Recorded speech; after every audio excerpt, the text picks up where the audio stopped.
As we just mentioned, Jacksonville City Council President wants all Confederate monuments in public spaces removed. Others, however, do not.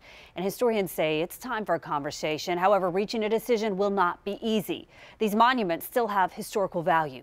On Your Side's Ken Amaro reports tonight. It's been years since the Civil War, the one that we all learned about in our history books, the war that divided this nation, a war that left behind, even years after, many wounds still open.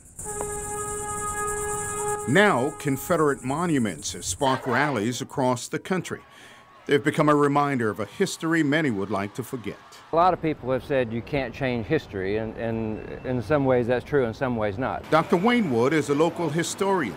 He wants the city to have a meaningful conversation about these monuments. These are real landmarks of our history.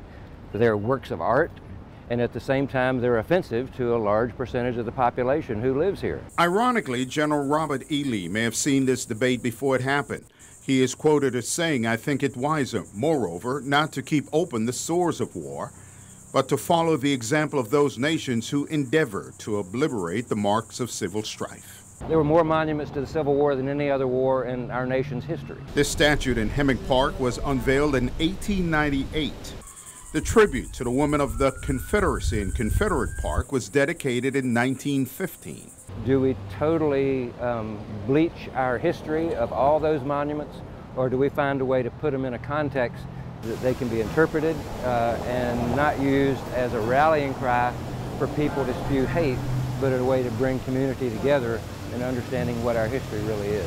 Looking through his historian lenses, Wood says the City Council needs to be thoughtful and deliberate in its decision about the future of Confederate monuments in public spaces. My thought is, at this point, there should be no foregone conclusions, that we try to seek creative options on each of these monuments. It's most likely the Confederate Soldier Monument in Hemming Plaza will become a focal point of discussion.